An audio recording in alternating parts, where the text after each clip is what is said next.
Assalamualaikum warahmatullahi wabarakatuh. Perkenalkan, nama saya Afni Rahmania Putri dengan NIM 2004-6035. Saya di sini akan menjawab pertanyaan sejarah Indonesia kuno ujian akhir semester.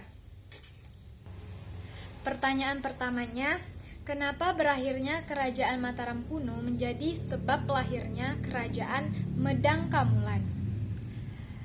Setelah Raja Balitung wafat pada tahun 910 Masehi, masa pemerintahan setelahnya adalah Raja Daksa, Raja Tulodong, Raja Wawa, dan Pusindok. Mataram kuno selalu terancam oleh serangan dari luar, terutama dari Kerajaan Sriwijaya. Kemudian saat itu Kerajaan Mataram juga dilanda oleh bencana alam, yaitu letusan Gunung Merapi. Oleh sebab itu, Pusindok memindahkan pusat pemerintahan ke Jawa Timur, tepatnya di Medang Kamulan. Dengan begitu berakhirlah Kerajaan Mataram kuno dan dinasti Sanjaya, dan kemudian berdirilah Kerajaan Medang Kamulan dan dinasti Isyana. Sehingga dapat dikatakan Kerajaan Medang merupakan kelanjutan dari Kerajaan Mataram kuno yang berakhir pada tahun 930 Masehi. Selanjutnya pertanyaannya nomor 2. Setelah mengalami kehancuran, dinasti Isyana bangkit lagi pada masa pemerintahan Erlangga. Analisis apa yang dilakukan Erlangga yang tidak hanya mampu menyelamatkan kerajaan, tetapi juga mampu membawa kerajaan pada puncak kejayaan. Setelah Erlangga menjadi raja pada tahun 1009 Masehi, ia mulai menyiapkan untuk menaklukkan Pulau Jawa. Erlangga memperluas kekuasaan seiring dengan melemahnya kekuatan Kerajaan Sriwijaya. Dengan dimulai dari Erlangga menyusun kekuatan untuk menegakkan kembali kekuasaan dinasti Isyana. Namun, tidak berjalan mulus dan Erlangga melarikan diri ke desa Patakan. Setelah itu Erlangga mulai kembali menyusun kekuatan dan dia dapat mengalahkan beberapa raja-raja.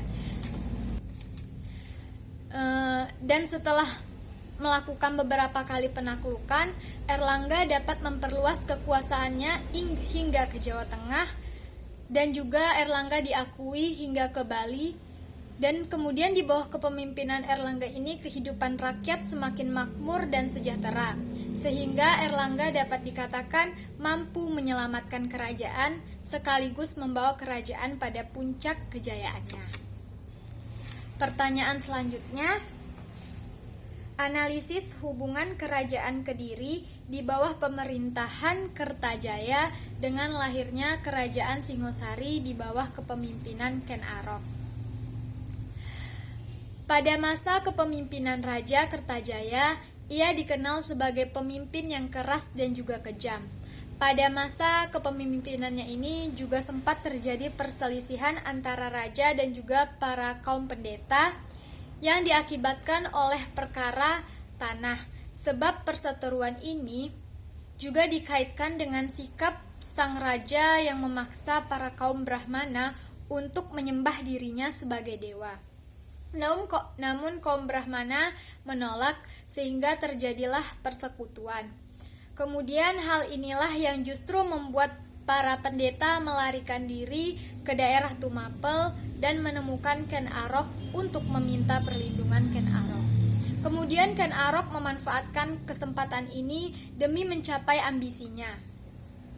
Kemudian para Brahmana yang menggabungkan diri dengan Ken Arok mengangkat Ken Arok sebagai Raja Tumapel. Keikutsertaan Ken Arok dalam urusan kerajaan Kediri ini menuntut Raja Kertajaya untuk bertindak sehingga terjadilah pertempuran antara Ken Arok dan Raja Kertajaya. Kemudian pertempuran ini dimenangkan oleh Ken Arok, sedangkan Raja Kertajaya kalah dalam pertempuran ini. Ken Arok akhirnya menyatukan kedua wilayah kekuasaan Kediri dan juga Tumapel, lalu mendirikan kerajaan baru yang disebut dengan Kerajaan Singosari. Selanjutnya pertanyaan nomor 4. Jelaskan kenapa suksesi atau pergantian raja pada kerajaan Singosari selalu diwarnai dengan pertumpahan darah. Pergantian raja atau suksesi di kerajaan Singosari ini memang selalu diwarnai dengan pertumpahan darah yang tidak ada berkesudahannya. Dilihat dari Ken Arok yang dibunuh oleh anak tirinya yaitu Tunggul Ametung, karena Ken Arok telah membunuh ayah dari Tunggul Ametung ini. Kemudian raja selanjutnya Anuspati juga dibunuh oleh Tohjaya anak Ken Arok. Nah, kemudian Tohjaya juga terbunuh pada pemberontakan Ranggalawe, anak dari Anuspati. Pertumpahan darah ini disebabkan oleh karena dendam dan juga dilatar belakangi oleh raja-raja yang tidak ada memiliki hubungan darah satu sama lain, sehingga terjadilah pertumpahan darah yang tidak berkesudahan ini. Baiklah, selanjutnya saya akan menjawab pertanyaan nomor 6, yang mana soalnya analisis hasil kebudayaan dan lokal genius zaman Hindu-Buddha yang masih bertahan sampai saat ini, dan jelaskan kenapa hal itu dapat terjadi. Adapun hasil kebudayaan dan lokal genius zaman Hindu-Buddha yang masih bertahan sampai saat ini adalah seperti candi-candi, yang mana candi-candi ini dapat seperti Candi Borobudur, Candi Mendut, Candi Sewu, Candi Palosan yang merupakan candi bercorak Buddha. Dan kemudian ada juga Candi Prambanan, Candi Sukuh, Candi Canggal, Candi Gedong Songo, yang candi-candi ini merupakan bercorak Hindu, dan masih banyak candi-candi lainnya. Kemudian hasil kebudayaan dan lokal genius selanjutnya adalah seperti bahasa Sangsekerta, huruf Palawa, dan aksara Kaganga dari Bengkulu. Kemudian masih ada juga sampai saat ini masih adanya ajaran Hindu-Buddha. Selain itu masih ada juga peninggalan Gapura, Arca, dan prasasti. Prasasti ini seperti prasasti Talang Tuwo dan juga prasasti Kapur. Masih banyak juga prasasti-prasasti lainnya. Dan masih banyak juga hasil kebudayaan dan lokal genius zaman Hindu-Buddha lainnya. Nah, kenapa sih hasil kebudayaan dan lokal genius pada Hindu-Buddha ini masih dapat bertahan sampai saat ini? Hal ini karena hasil kebudayaan dan lokal genius masih dijaga dan dilestarikan hingga saat ini, seperti masih disimpan dalam museum dan juga seperti cagar budaya.